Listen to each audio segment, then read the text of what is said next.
Well, hello everyone. Welcome to Managing a Trade Going Your Way. All right. Now, this is maybe, well, I'm not going to say maybe. Everyone is different.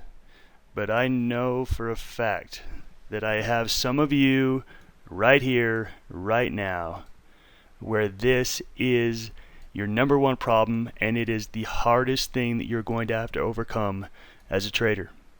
We all have our personalities, we all have our strengths, we all have our weaknesses, and this is going to be maybe one of your things you fight. Now, everyone, regardless of your personality, can definitely use some help here. The reason I say that is that luckily, my personality, the way that I'm put together, I never really had to fight this. I definitely got better at this and learned ways to get better. But my personality, I always was very happy to let my winners run. The problem was I was also very happy to let my losers run. So at least I was consistent on both sides. But for me, I never had that compulsion. I never had that desire to cut a winning trade super early. If anything, my downside was maybe staying in winning trades too long. That was maybe a downside of mine. But I've watched lots of traders and I've talked with lots of traders, and I know that this is a huge issue of what to do on your winning trades and how to handle it. Right, so let's go ahead and jump into this. I grabbed this online. I was going to write something up myself, and then I realized, you know what, I didn't really struggle with this all that much, so I pulled this off of tradingsim.com, and I really love this. He talked about reversing your thinking on profits and losses, and I'm just going to read this. In the first years of my trading career, I would read about how you must reverse the concept of how your brain processes winning and losing trades in order to become a successful trader.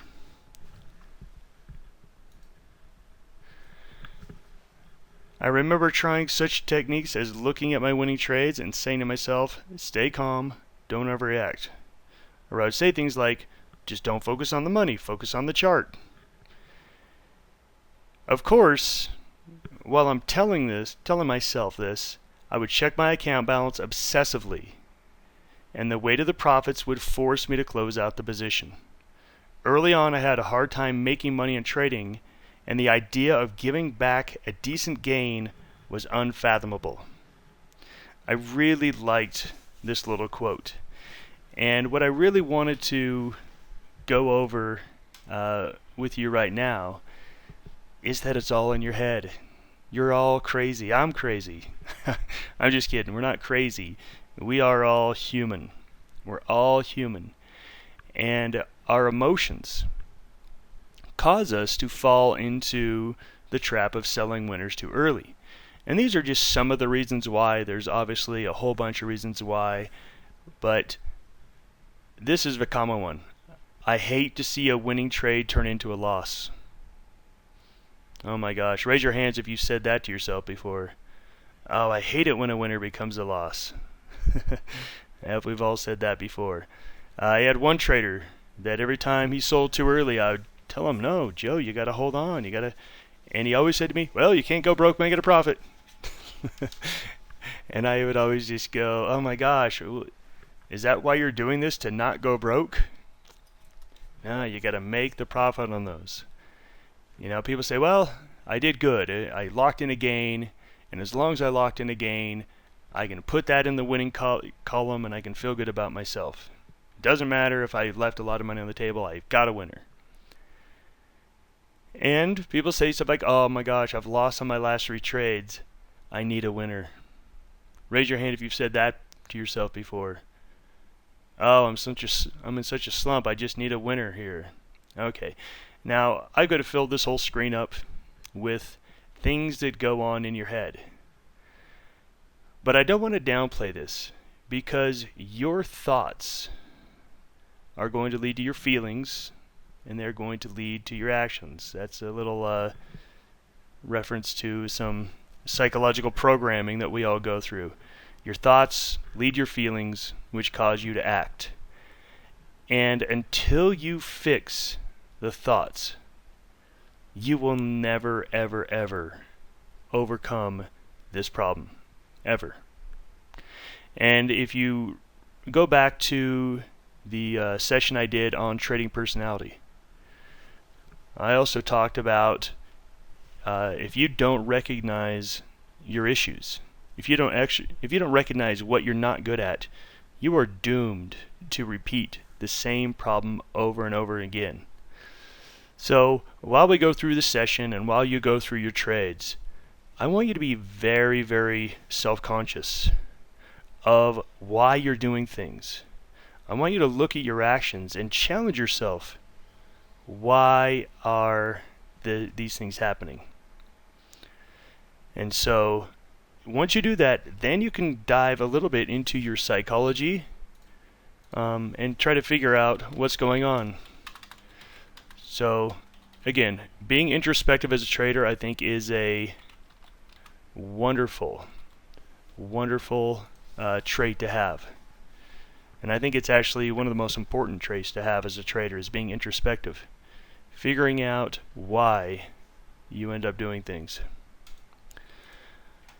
Alright, so the first thing that we really have to work on is what I call understanding the game. And this is something where until you get it, until you understand trading, you are doomed to make the same mistake. The problem is, when you very first start trading, the only trade that you can see is the trade you're in. You don't even think about the trade you make next week. You don't even think about the trade you're going to make at the end of the month.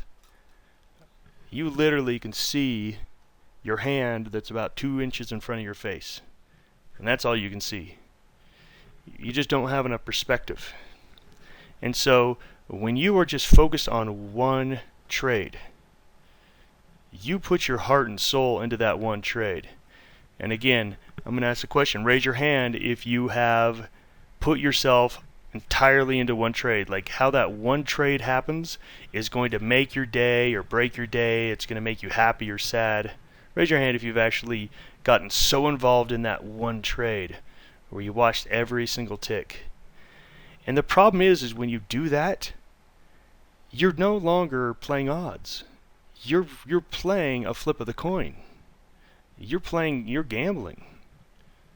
You are no longer basing this on, hey, I've got a good strategy that produces returns over a large number of trades. You're putting it all on the line in one. And that leads to a lot of emotions, that leads to a lot of thoughts, a lot of feelings that lead to bad actions. So the first rule of trading is to understand odds. Understand that you need to make trades on a large number of trades. And you know that in that, you're only going to win a certain percentage of the time. You're only going to win a certain percentage of the time. That's it. There's going to be winners, there's going to be losers, there's going to be big winners, there's going to be big losers. Understand that you could draw any card. You could draw a big winner, big loser, break even, make a little, lose a little. You don't know. You just don't know. And I put next, each trade has no more win-loss percentage than the other. Alright, now this really comes down to when you have traded long enough and you know your numbers. One of the things we talked about in one of our trading summits was to know your numbers, to really track your numbers and know that, you know what, I'm right 59% of the time. I think that was our win-loss last year. Well, I can't remember, but it's somewhere around there. So going in, if you know those are your numbers, you know that you're going to win 6 out of 10 times. So when you make a trade, it's not all about that one. You know that that could be one of your losers. Understand that they're all the same. Every trade you make is no different than the one you made last time. Now what I mean by that is that sometimes people say things like, oh my gosh, this one has such a great chart. It's a much better trade than all the others. And that is absolutely not true. Absolutely not true. It's the same trade. It's the same trade. You're going to have the same odds as your long-term win-loss percentage. Understand you will have losers. And I know that's easy to say and it's easy to hear, and you say, yeah, I understand it. But do you really get it? Are you really okay with those losers? Now, if you're looking at everything as a singular trade, then you're not okay with losers, because that's going to hurt you. If you're looking at the whole thing as, hey, I'm going to make 50 trades and probably 20 are going to be losers, now you're okay with it. Now you're starting to understand more of the game. I need you to understand that you will have trades that look good and then become bad. Oh my gosh, now that's the scary one, right? That's the scary one. That's the one where all those emotions come in and they say, oh my gosh, I want to have a profit. I want to keep this profit, and it's going bad. I know it's going bad. I can see it's going bad. Let me get out of it. And then you find out it was just a short-term pullback and then it rallied higher. Raise your hand if you've done that before.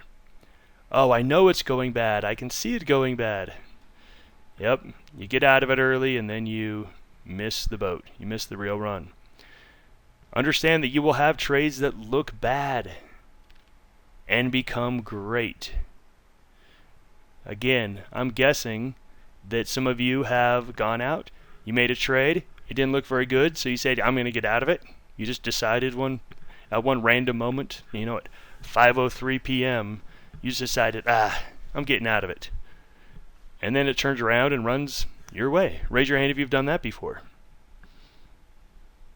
That's right. Okay, good. Well, good. I'm glad we've all made these same mistakes.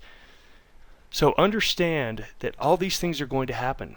You're going to have you're going to have currency trades that you buy in and they just go up for you. And then there's no thinking about it. Those are the no-brainer trades. They just go for you. You have some that are going to chop around for a little bit. There's some that are going to go for you and then turn down. There's some that are going to go down and turn up. There's going to be some that just go straight down. The point is, you're going to get all of these. When you make 100 trades, you could actually track these out and say, okay, out of the 100 trades, I had 20 that just went up, 20 that never went against me. And then you're going to have 20 that never went for you. You're going to have 15 of them that went up for a little bit and then came back down. You're going to have 15 that go down a little bit and come back up. And you're going to have some that go sideways and then finally make their move. Understand that you're going to get all of those. You're going to get all of those. There's no way to avoid that. That's just the truth and reality. You don't know what a trade is going to do until it does it. Now, I love to say this. I love to say that when I first started trading, I would say, oh my gosh, I have no idea what this currency is going to do. I have no idea what this stock's going to do. And I would just watch it and be like, oh my gosh, this is what it's doing. But I didn't have any preconceived notion of what it's going to do. Once I started to learn about charting, once I started to learn about some of the patterns and some of the indicators, I started to convince myself that I knew what it was going to do. Oh, don't worry about this one. This one's going higher. This one's got a cup and handle pattern. It's going higher. Oh, don't worry about this one. This one's got, it's breaking out of a new high. It's going higher. Guess what? You don't know that. You don't know that. And so I actually was a better trader when I was new and I didn't know anything and I knew that I didn't know anything. Once I started to know things, and hopefully you could see my air quotes, which you can't, but once I started to know things were going to happen, I got worse. I got worse as a trader because I was trading on what I thought was going to happen, or I was convinced I knew it was going to happen. And so when it didn't do it, all I had to do was wait about it. Honed asked a question, what about trading on fundamentals? Fundamentals is what it should do. Fundamental analysis is, hey, this is what a currency should do. Guess what? It doesn't have to do anything. A currency doesn't have to do anything you think it's going to do. A currency can break out. It can break out for 10 pips and then go down 200 pips. I've seen it happen. I've seen it happen. We always want to understand that when you click that button, you truly have no idea what that currency pair is going to do. And if you think you do, you have a lot to learn. You have a lot to learn. Now, you can have your premise, you can have your studies, you can have your numbers that say, hey, when I buy a high base breakout, most of the time it goes my way. I mean, when I buy a high base breakout, 65% of the time it goes my way and I make positive pips. Now, that is a great statement to make. That's dealing on odds, that's dealing on past history. But if you say, oh, this thing's breaking out, it's going to go higher, you don't know that. It doesn't have to do anything. You do not know what a trade is going to do until it does it. Now, I want everybody to just close your eyes right now and say to yourself, I don't know what my trade is going to do until it does it. There, I give you a pause to do it. I don't know what a trade is going to do until it does it. Now look, we're using all the charts, we're using as much analysis as we can, we're smart people, but once we click that button, anything can happen. Anything can happen, and that's where you have to start as a trader. So I always make the joke that at first I didn't know what was going to happen. Then as I learned and became more educated, I thought I knew what was going to happen, and now I've been trading so long I realize I'm back to where I started. I have no idea what's going to happen. I know that I'm going to trade my strategy. I'm going to trade certain chart patterns. I know that I'm going to place stops in certain areas. But do I know what's going to happen on the next trade I make? I have no idea. I'll know when it does it. So, that is the biggest thing to understand. Now, I'm guessing that some of you have already seen this, but I really don't care because this is one of the things I believe is the most valuable thing that I could teach you. And I call it my 10 trade analogy. My 10 trade analogy or my 10 trade examples.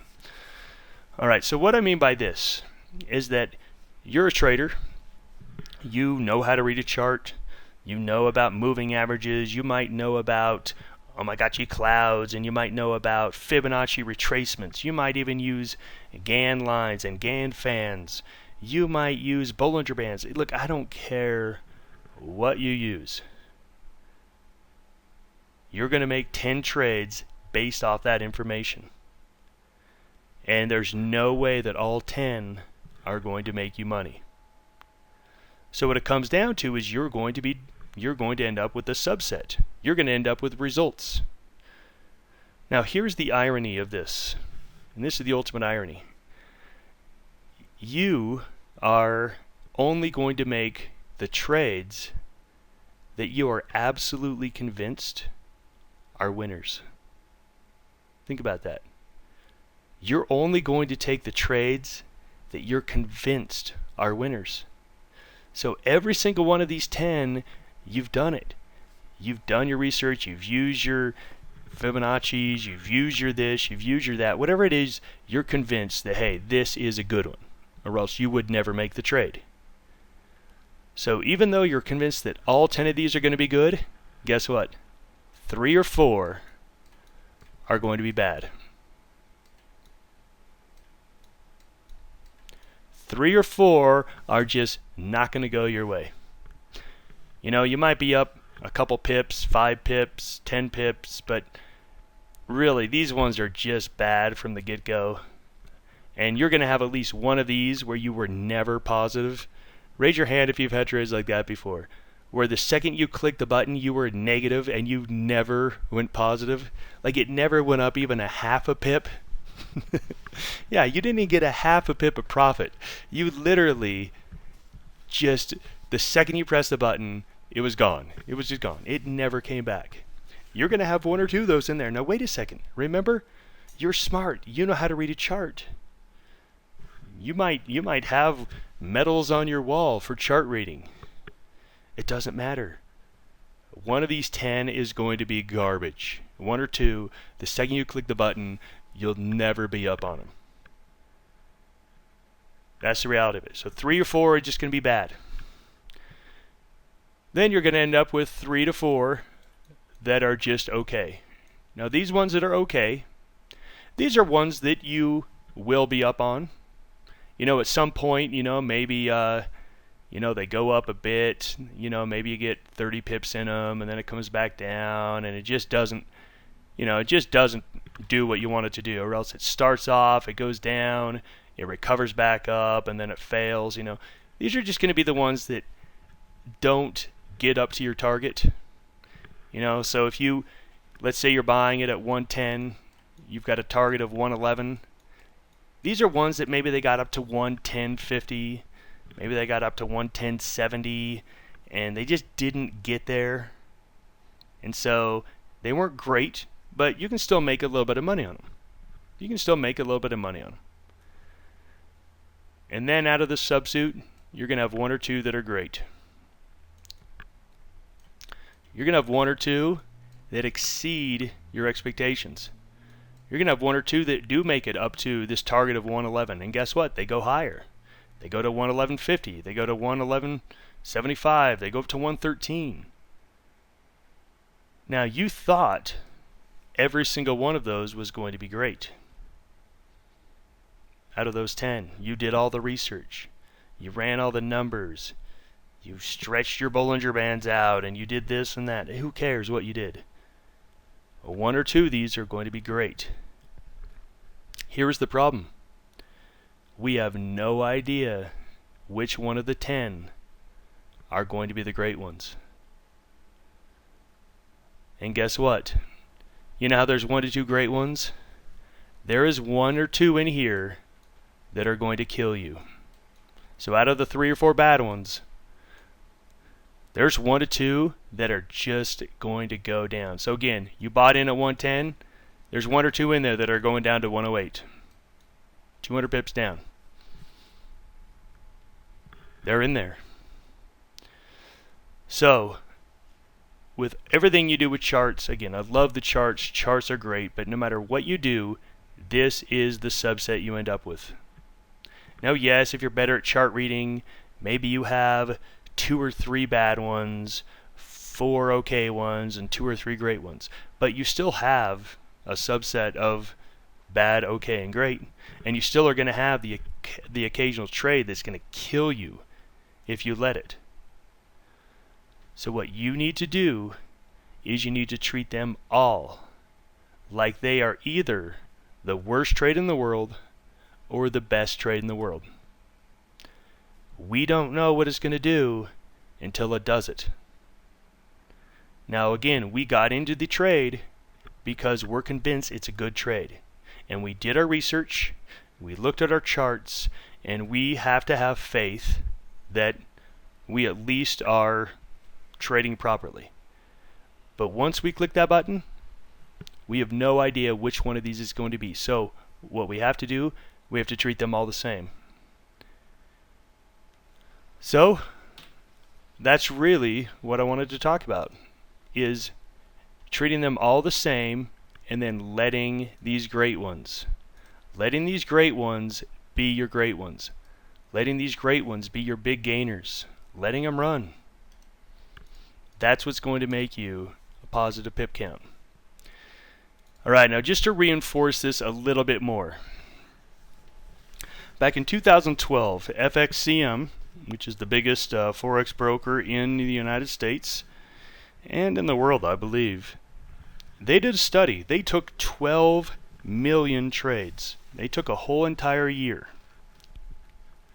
And they studied 12 million trades. That's an amazing sample size.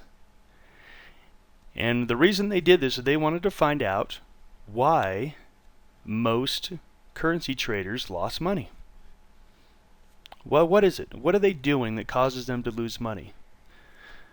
Well, when they ran the numbers for win-loss, they actually were very surprised that the average win-loss was right around 59-60%. That means of all those 12 million currency trades, around 60% of them were positive. And if you can see, they broke them down by currency pair. So 2/3 of all trades on pound yen were winners. They were winners. So if this is the case, how in the world are 94% of their accounts losing money every year? How is that possible? Well, it's possible because of the management.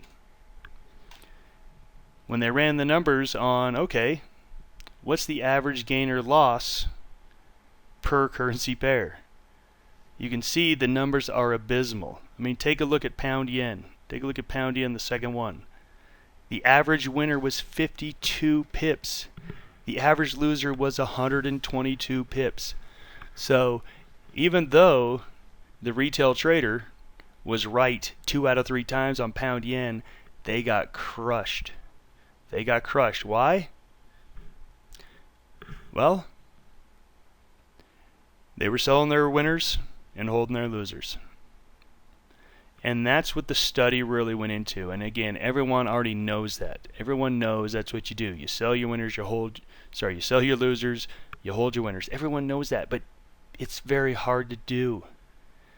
And it's very hard to do because of all the reasons we talked about earlier. It's all in your mind.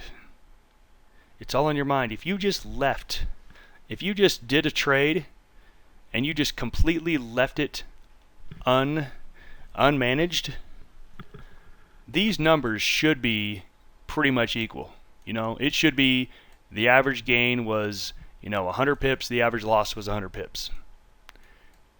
If you just did nothing other than, hey, I'm going to close this position out after 5 days, if that's all you did, you should have statistics that basically have the same on both sides. Of course, every currency is going to be a little different, but overall, out of over 12 million trades would be the same.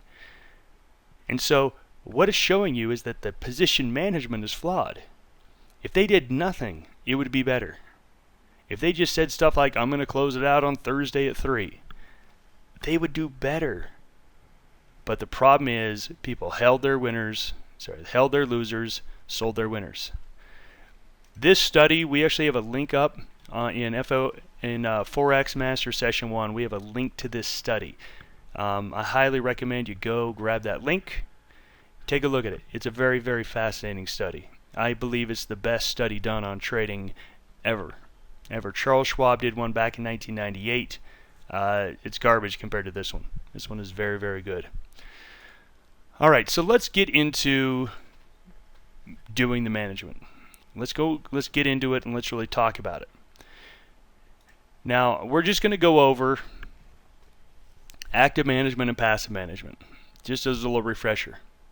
Active management is when you're there, you're present, you're watching the trade, you're going to be moving your stops, you're going to be locking in gains, you're going to be doing all that stuff. You're going to be there, you're going to be present.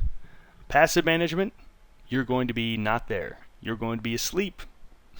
You're going to be on vacation. You're going to be at work. You're going to be doing something else.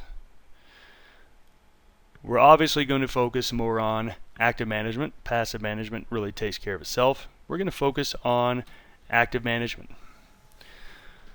All right. Now this, I just want to go through just the kind of the steps. And again, this is nothing super in depth. This is nothing earth-shattering, because I really want to talk about the emotions behind it, the reasons why you can't stay with your plan. Because this is nothing more than a plan. This is nothing more than you making a plan and deciding in advance, this is what I'm going to do. This is what I'm going to do and when I'm going to do it. And unless your plan stinks, if you do it enough times, and your plan is selling losers, holding winners. Gosh, I keep getting that backwards. As long as it's focused on that, over 1,000 trades, you're going to have a positive pip count. So this is really what you have to think about. And again, you think about this before you get into the trade. Initial stop placement. Now this is a big problem I see. It's very, very common. And this is something that, again, I'm not going to talk about this because this class is about holding on to winning trades. Your initial stop is to take care of your losers.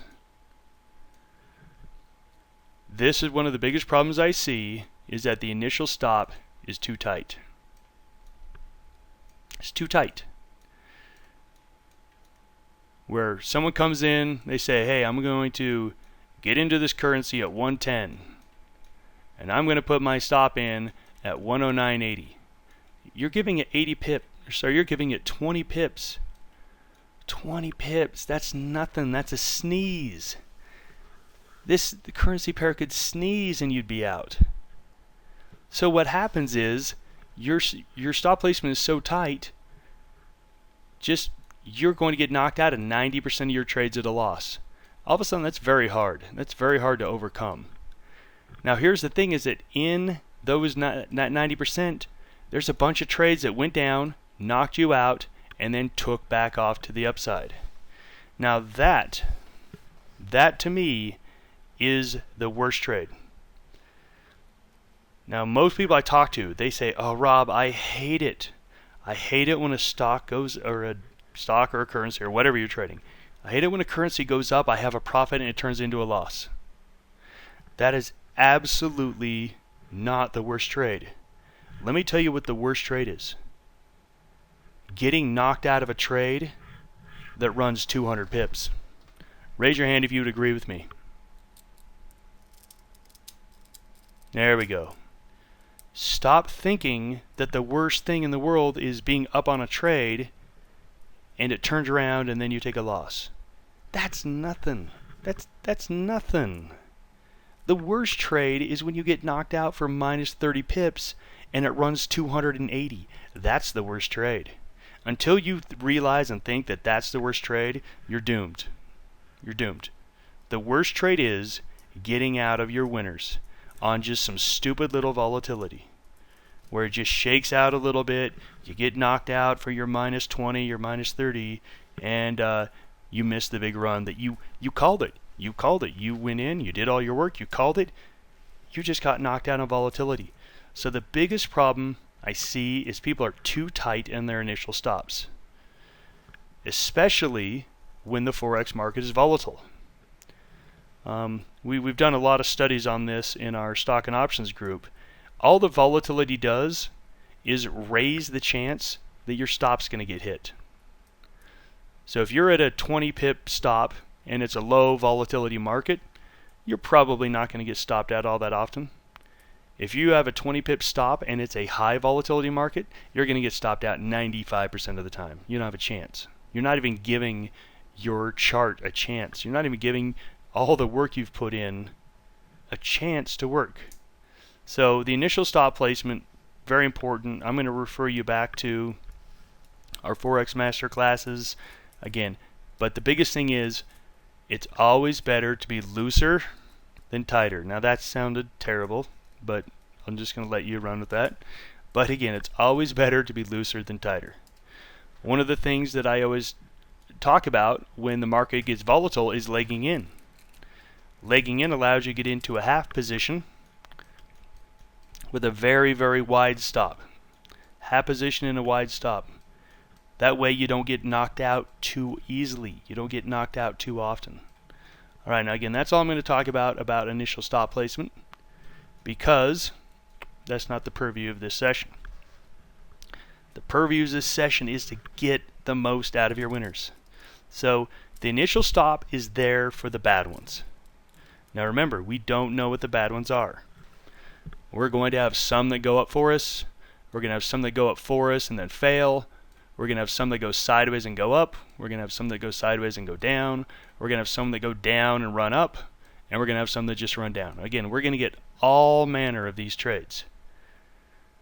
We want our stops just to take us out of the bad ones. So again, we don't want to get taken out of the ones that are bad for a little bit, then go up. We want to make sure we just get out of the ones that are at 110 and they're going to 105. Those are the ones we want out of. So what you need to do is you need to plan out in advance where you're going to move up your stop. Now we talk about things like 1 ATR, we talk about 1.5 ATR, we talk about ATR as the average true range. You can use any sort of different metric. Me personally, I place my stop based on support and resistance. So if I have a currency pair at 110 and on my chart I've got support at 110.60, I'm going to put my stop underneath that. I'm going to put it at 110.55. That's where my stop is, sorry, 109.55. So basically on this trade I'm saying I'm risking 45 pips of risk. My initial stop is 45 pips away. My rule is I don't touch it. I don't do anything until I at least have 45 pips of profit. That's my rule. Once I can get 45 pips of profit, then I can actually move my stop. But until that point, I absolutely cannot move it. As I said, that's my rule. Now again, you can use any rule you want. But the biggest thing to remember is to be slow to move that stop. The tighter you make your stops, the more often you're going to get stopped out. Remember that. If you're sick and tired of getting stopped out of trades, well, stop being a jackass and moving them too quickly.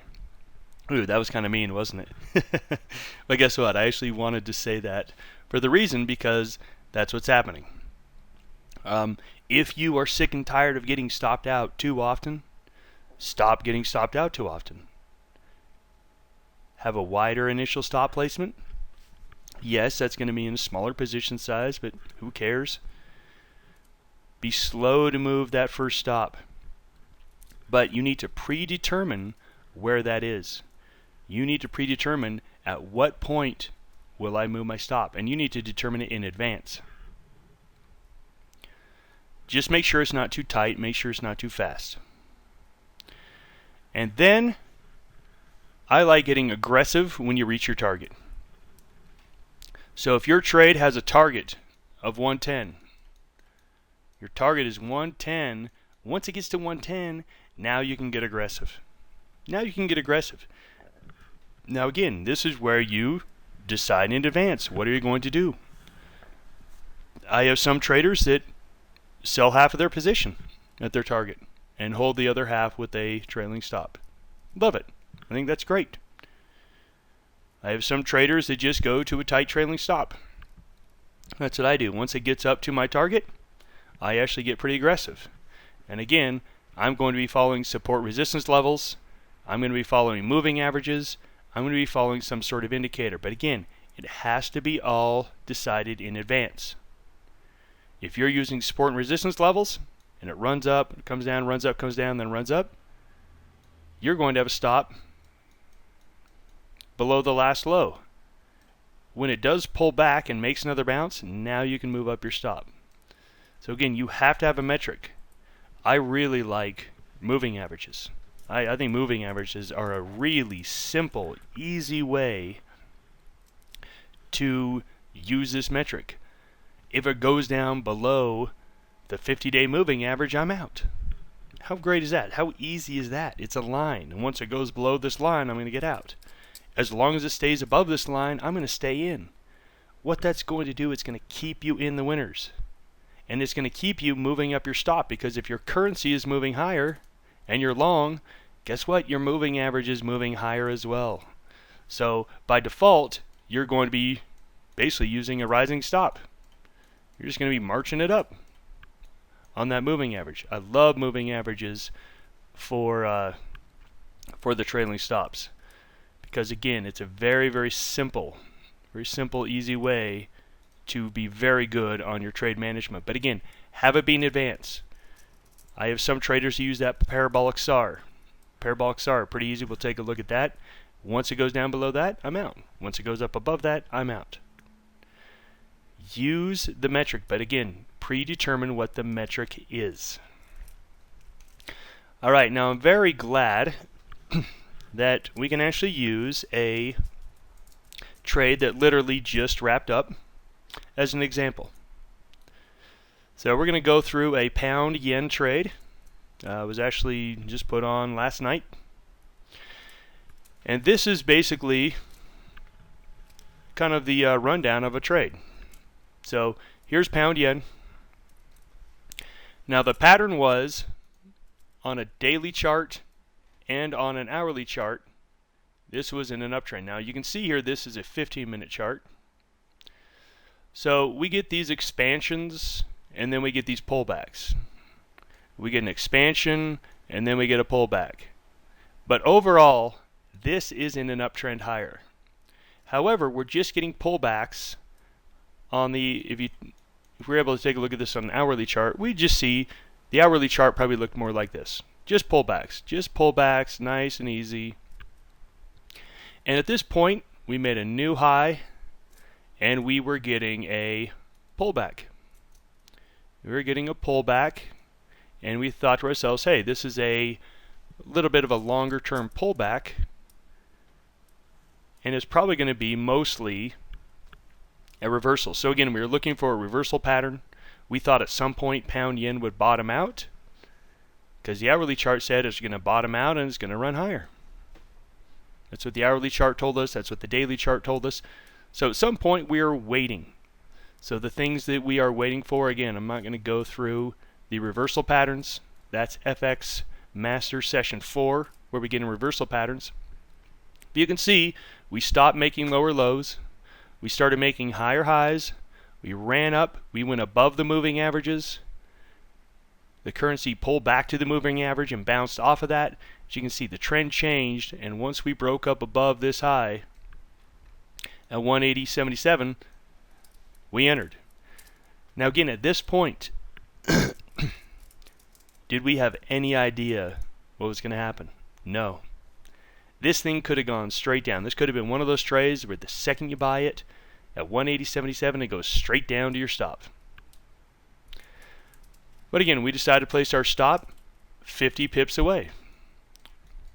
Why? Because that was the bottom of support. That was support down there. We got support a couple times on that level. We thought, hey, we might have to sit through some sideways action, but 50 pips is a reasonable stop. So if you use my rule of 50 pips, basically it's telling me I can't move my stop until 181.27. That's my rule. So my rule is I'm not going to do anything between 180.27 and 181.27. At 180.27, I'll be stopped out for a loss. At 181.27, I'll move my stop up to break even. Those are my rules. Those are my rules. Again, we have no idea what's going to happen next. As you can see, it goes up. Now this is where people get in trouble, because you entered at 180.77, and right up here, oh my gosh, look at how crappy that looks. We have long upper shadows on these. It ran all the way up at 181. It ran all the way up to 181.10. Came all the way back down.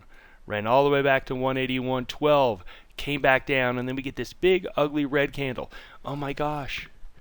We've got a profit of, at the high, we had a profit of 35 pips. We had a profit of 35 pips up there. And look at this nasty candle we're getting. Look at this ugly red candle. And oh my gosh, it looks like it's going to come back down and become a losing trade. All right. Now remember, that is no longer the worst trade in the world. That trade is actually fine. That's fine. I know you're not going to like it, but it's fine. Remember, the worst trade in the world is the trade you take off early that runs 200 pips. That's the trade you're trying to avoid. You're not trying to avoid the trade that you were up 30 pips on and it turned into a loser. Who cares about that one? It was never going to go anyway. You want to make sure that you're going to be in the ones that go. So, my rule, don't touch it. Don't touch it. Now look, it also helped. This was in the middle of the night and I was asleep. Now yes, I was monitoring this every so often, but what do I really need to monitor it for? I've got my stop in. If I don't move my stop when it gets to exactly 50 pips, who cares? Because look, once I get up 50 pips on this trade, I'm telling myself, hey, you're in a good one. You did it. You found one that didn't go to crap. Don't sell it. Don't sell it. This is a good one. See how far it goes. That's the attitude you got to have. You can't have this attitude of, oh my gosh, what if it goes down? What if I lose my profit? No. The fact that it's gone for you, it's telling you this is one of the good ones. Don't screw it up. This is one of the good ones. So, let's go on to the next slide. Now you can see it did pull back, and it pulled back hard. And anyone who moved their stop up too quickly got stopped out. They got stopped out at a zero. Anyone who had their normal stop, our normal stop was down here at 180.27. They were fine. They were comfortable. They were still asleep. Not a big deal. This was a winning trade that at one point was up 35 pips. And then at one point, it was down almost 20 pips. There's a lot of places in here to screw this one up. But if you stick with your rules, as you can see, the trade's fine. Now look, when the trade pulled back and went negative, look, it's either going to go all the way down to 180.27 and knock you out for a 50 pip stop, for a 50 pip loss, or it's not. As you can see, the trade turned back around. And as I said, my rule is it had to get up to 181.27 for me to move my stop. Now it did hit 181.27. Now however, again, the problem was I was kind of asleep. I was kind of asleep when this happened. This was 3 a.m. in the morning. I was kind of asleep. But guess what? I didn't worry about it. I saw that it was up. I saw that I was up in the night. I know, I sleep with my phone. It's pretty pathetic. My wife hates it, but she's gotten used to it. I checked my phone real quick. Hey, I'm up. I'm up. This is one of the good ones. I can't wait to see how high this goes. I can't wait to see how much money I'm going to make. Not, oh no, what if I lose it? What if it pulls back down? What if it, get that out of your mind. The fact that it went your way is telling you it's probably one of the good ones. And you can see it did have a little pullback there. Now, if you did move your stop, you were just fine. So if you did move your stop up to this point, you were just fine. Again, I actually, once I woke up, it was already really running up to 182. We got this little pullback on this candle. And again, my rule is when I get to my target was 182. My rule is be aggressive. So on this one little pullback, I said, hey, you know what? I'm going to move it up here. I've got this parabolic SAR. Again, these are these little dots here. I've got these parabolic SAR as well that are right there. I'm going to go right to that point. So again, I'm now getting more aggressive on my stop, but I'm still choosing some points on the chart that are again, at least have some basis. And again, at this point, it's either going to pull back and stop me out, or it's going to go higher.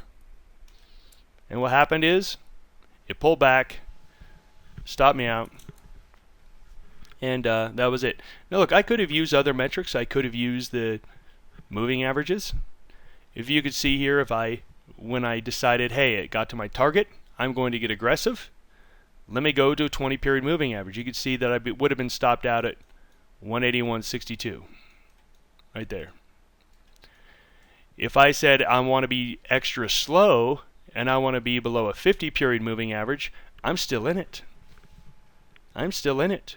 50 period moving average has made an extra 40 pips on this trade. The biggest thing that you need to understand is that regardless of what happens on this one trade. So on this one trade, someone said, Rob, what was the best strategy to use on this trade? Was it support resistance? Was it parabolic SAR? Was it the 20-day moving average or the 50 period moving average? Well, in this one, the best thing to use would have been the 50 period moving average. That would have kept you in the trade. You'd still be in the trade. And you'd already be locked up at 181.75. You'd be giving it some more room to go. But that's just on this one trade. There's some times where the 20-day moving or the 20 period moving average is the best. There's some times when the parabolic SAR will get you out with the most profit. The problem is you don't know which one. The fact that you don't know which one, you can't pick and choose. You have to pick one and go with it. And what's going to happen is that if, let's say, you use parabolic SARs and another trader uses the 50-day moving average. Some of the trades that you both make at the same time, the parabolic SAR will get you more pips. Sometimes the 50-day will get you more pips. It doesn't matter on that one trade. What it matters is over 100 trades, over 1,000 trades, how many pips do you get? And again, I have found looser is always better than tighter. Looser is always better than tighter. Look at this. It's just basing. This trade probably has another 100 pips in it. Playing it looser would have given you the opportunity to get that extra 100 pips. Now, I don't mind because guess what?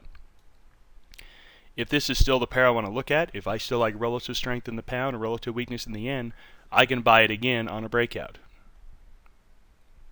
Now again, if that happens and I buy it again on a breakout, I'm going to enter it, I'm going to put in my stop, and guess what? I have no idea what's going to happen.